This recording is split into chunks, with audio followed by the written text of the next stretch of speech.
Hey everybody, hope you all are doing well and happy New Year's. And welcome back. And today we are doing our first wander of the year in a Costco that is next to a blimp hangar.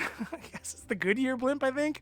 But it's in Tustin, California, where we see some pretty amazing selections of whiskeys and bourbons. Things like the 1792 small batch, the Old Forester 1920, and the newest barrel spirits Dovetail, the blue label one, and really a whole lot more.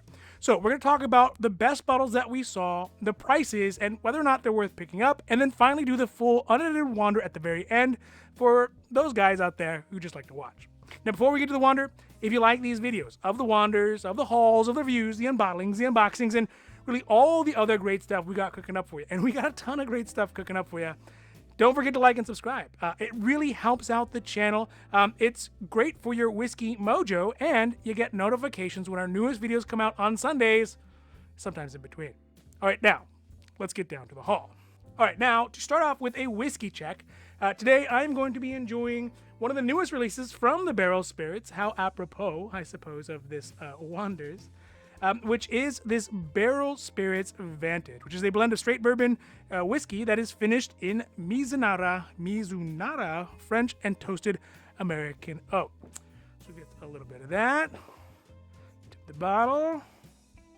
Can I pop? That was pretty good. That's a pretty good one. Gonna get a little juice for myself here. Now, to whiskey, because you can never really drink too much of it, you can only really drink it too fast. Cheers. Oh, that's good. All right, so let's start this wander off with a really popular whiskey that is a great everyday drinker, which is the small batch 1792. And from what I can see is that it went through a couple of name changes over the last few years, most recently referred to as the 1792 Ridgemont Reserve, which is quite fancy sounding. But it is out of the distillery of Barton's, and really it's the easiest to find of the family of 1792. That includes 1792 Full Proof, the Sweet Wheat, and probably the hardest to get, at a reasonable price at least, is the 1792 12-year-old. Now, according to 1792, the small batch uses a mash bill that is quote-unquote high rye, but there is some speculation that the actual mash bill is at 74% corn, 18% rye, which I guess is sort of high, and 8% barley. Now, by the way, as a bit of trivia, 1792, the year statement on the bottle, is actually not to celebrate the U.S. Postal Service becoming a service via the Postal Service Act in 1792, but because it is the year that Kentucky became a state. Well, the first time. But the brand itself was actually started in 2002. All right, so as an everyday bourbon, one of the great features about the 1792 is the price. Here at Costco, you can see the price is at $21.99, which means you can really drink it every day if you want and not feel guilty, or share it with your non-bourbon drinking friends and tell them it's great, and they'll be like, this is great, but you don't have to feel bad about the price. It is pretty widely available. It can be found at the Total Wine for $27.49 or Bevmo for $30.99, which means that if you do get it at Costco, if you got it here at Costco, for example, then you would be saving $5.50 over the Total Wine price, or about 25%. So it's not too bad. Now, the ABV on the 1792 is at 46.85%, which, again, is a pretty healthy ABV for the price. And, again, you can enjoy it without overdoing it, well, unsuspectingly. And the tasting notes on it mention things like vanilla pudding, toasted corn, dark fruit, maple, and biscuit character, which sounds pretty interesting. And who doesn't love a great biscuit? And I'm not talking about cookies, okay? The average score in the 1792... well, it's not amazing, but, not really bad for what it is and for the price. From the scores that I could find, it was at 74.5 points out of 100, with a few really high scores and mostly kind of lower scores that brought it down to 74.5 points. So I'm not sure if there's some, kind of like payola or, I don't know, some biasness going on there, but perhaps it's those outliers that really brought that score up to 74.5 points. So overall, this is a whiskey that I haven't really tried yet, but I do intend to do so because I think it can be an above-average daily drinker, and for the price, it's really hard to beat. But moreover, I like the fact that there is a family line that is big enough to enjoy a variety of different versions of the 1792. So you can kind of start at the base level and go all the way up to the top if you do like it, or kind of stop somewhere in between if you don't. So for me, this one was a buy, but I didn't pick it up here because I know you can pretty much find it anywhere if you need to. All right, next up for the Wander is a whiskey from a family that gets a lot of hype, and rightfully so, I think so. And speaking of large families, we're talking about Old Forester, and in this case specifically, the Old Forester 1920 Prohibition style. Now, Old Forester in general puts out whiskeys in a variety of styles that are based around a year that an event happened. So, for example, the Old Forester 1910 is for when there was a fire in the distillery, so they had to halt all the bottling of the whiskeys in the store, then re-put them back into a barrel, which caused it to be re-barreled. And now the 1910 is double-barreled, a variety of bourbon. The same is with this Old Forester 1920, which is, for those of you folks who are not Americans, the American Prohibition started, which is when, you couldn't drink alcohol in the United States. But Old Forester was one of 6 distilleries that were left that were licensed to make whiskey for medicinal purposes. Now, the probable mash bill on this one is at 72% corn, 18% rye, and 10% malted barley. And this is the Prohibition style, right? So the 1920 is the year that Prohibition happened. And so they're making this whiskey in the same style in a tribute to that era of Old Forester's history. So it's kind of cool, right? Now here at Costco, we can see the cost in the Old Forester 1920 is $48.99, which is a pretty fair price for a whiskey that has such a high ABV. That's in comparison with Total Wine, who has it for a price of $48.99, so the same price. Or, of course, at Bevmo, who typically is the most expensive out of the three, at $54.99. Now, I would say that this 1920 is pretty readily available throughout the year. So there's not really a huge rush to pick it up. But if you do get it at Costco, then you'll end up saving about, or I guess at Total Wine, you'll be saving $6 over the Bevmo price, or 12.25%. Now, the ABV on this one, like I said before, is 115 proof, or 57.5%, which is quite good. And definitely, it's going to be one of those whiskeys that, for me, I would either start my night with or finish it with, but kind of not drink it in between because it'll bring that end quite quickly. Now, the tasting notes on the 1920 mention a palate that is big and bold, dark chocolate, creme brulee, nuttiness, and a hint of black coffee, which are all things that I love inside of a whiskey.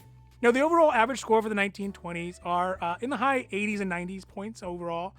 So it gets an average score of 88.83 points, which I think is still pretty fair considering, well, I mean, what is there not to like about it? It's got all those kind of key bourbon flavors from dark bourbon and an ABV to support them. So, it's all pretty good. And it's got a cool story to go along with it, apocryphal as it may be. So for me, this one is a buy, although I did not pick one up in this trip because I already have this mini and I have not yet tried it. So I figured I'd open it up and give it a try first, and if I like it, then get more. But, the thing is that there is not really a rush on this one either because the 1920 does seem to be readily available year-round, at least here on the West Coast. So it's not that hard to find. So for me, buy and then try. Now, last but not least is the Barrel Spirits Dovetail, which so far I have not come across a Barrel Spirits whiskey that I have not liked. I haven't tried them all, but I haven't found any that I dislike out of the ones that I have. There are some that I like more out of others, but that's the way things go. So when I see a new one come out, I sort of get excited. The issue is that they are producing so much whiskey at one time. It kind of starts to make me wonder if they know something about bourbon that I don't. And of course, they do know something I don't know.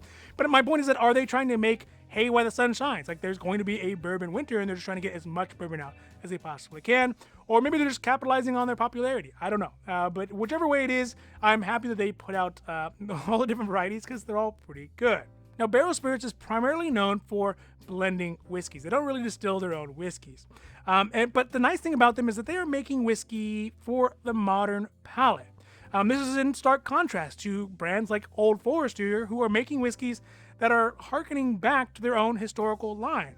But essentially, you are drinking a bourbon, for example, with this 1920s, for people who are wearing fedoras from the 1920s and drinking it in speakeasies. Well, Barrel Spirits is making whiskeys for today, for people right now, with man buns and wearing Lululemon pants. Now, this newest edition of Dovetail is a mixture of 10 and 11-year-old bourbons from Indiana and Tennessee that are finished in rum, port, and Dunn Vineyards Cabernet Sauvignon barrels. So, as you can imagine, they're probably pretty complex, with all those finishes meshed together, I mean, you're bound to have a lot of complexity. Furthermore, it is backed up by a lot of accolades and awards that they have won for this specific whiskey over this last year, and it's got an ABV that is high enough to really hold all those competing flavors together. Here you can see the blue label Dovetail at Costco, priced at $69.99, which puts it in a pretty competitive class of bourbons in that price range. But it can be found at Total Wine for $82.99, and I even found it at a local liquor store purveyor here for $79.99. So if you do end up picking it up at Costco, you end up saving about $10 off the local liquor store price, or about 14.29%. The ABV on the Dovetail is at 62.35%. That's pretty good, and really would be necessary. Again, necessary to hold together so many competing flavors that are floating around in it. Now, speaking of flavors, the tasting notes on it mention absolute sweetness, graham crackers, root beer, roasted walnuts, and leather and oak, which again is what people love, and myself love, about the entirety of the family of the barrel spirits. You oftentimes get those flavors running through each of the different varieties that they offer. Now, the review scores on it were pretty good, especially for being sort of an indie brand and being so prolific, having so many bottles that are different varieties that are just kind of slightly different.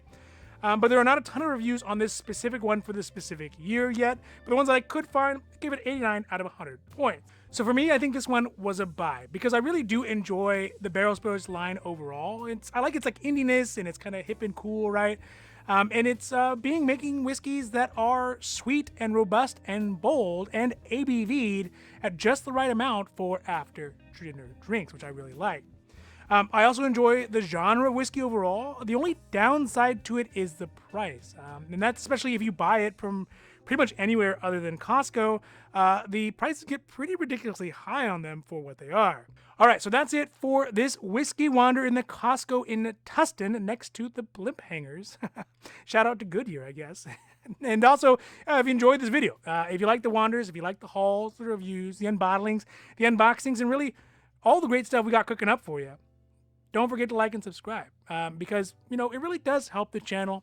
It pleases the whiskey gods, and you get notifications when our newest videos come out on Sundays, sometimes in between. All right, now, remember, if you do find a whiskey that you love, just buy it. Because if you don't, somebody else surely will. It might even be me. All right, everybody, have a great rest of your week. I'm out, and adios.